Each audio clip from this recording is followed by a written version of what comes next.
Niisiis, te kindlasti olete kõik kuulnud praegusest Eesti YouTube'i draamast. Ja seda draamat otsustasingi täna natuke lahata. Et siis ütlen kohe ära, et see kõik on minu arvamus ning Eesti põhiseaduse paragrahv 45 ütleb, et igaühel on õigus vabalt levitada ideid, arvamusi, veendumusi ja muud informatsiooni sõnas, trükis, pildis või muul viisil.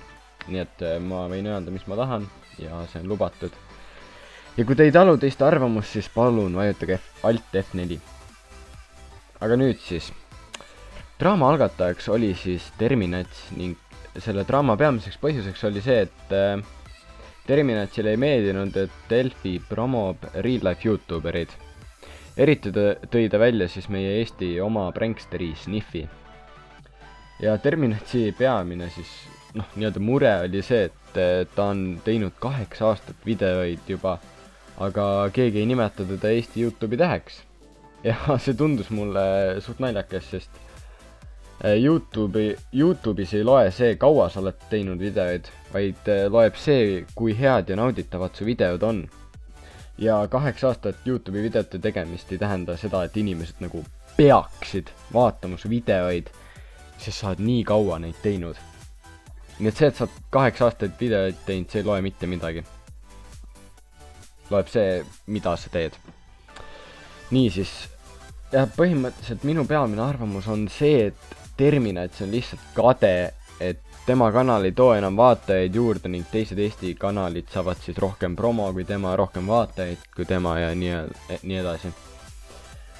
Aga ütlen ausalt, YouTube'i teada-tuntud fakt on see, et gaming videod ei too nii palju vaatajaid kui real life videod. Oh my god. Ja põhjuseks on väga lihtne see, et gaming videoid vaatavad suures osas ainult gamerid, aga real life videoid jälgivad ka muud inimesed, kes siis gamingust väga ei huvitu. Aga uurime nüüd natuke Terminatsi lähemalt. Terminatsil on hetkel 11 000 pluss subscribe'i.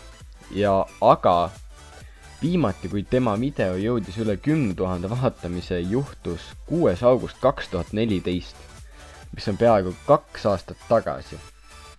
Ja nagu väga paljute videod ei ole selle ajavahemike jooksul jõudnud väga lähedale 10 000 vaatamisele.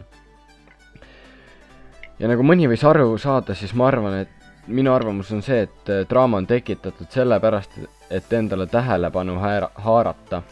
Ja see on kuradima hea plaan, mis isegi ei õnnestus tal. Sest tema subscriberite arv on viimase 30 päeva jooksul tõusnud 662,3% võrra võrreldes tavapärasega ning vaatamiste arv 57,3% võrra võrreldes tavapärasega.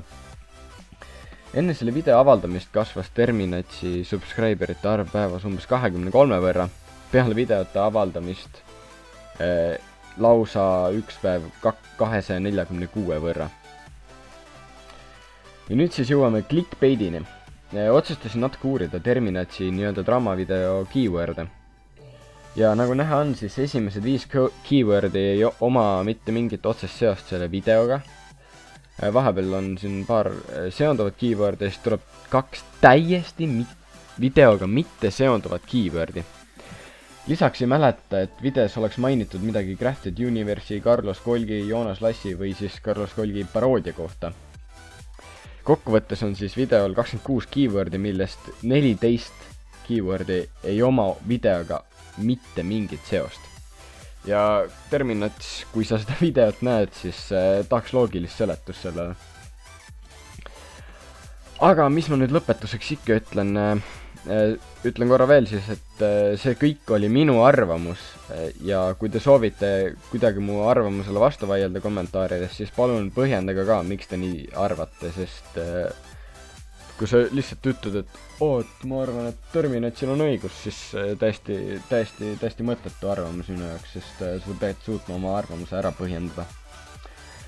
Aga igatahes olge mõnusad ja nautige suve. Peace.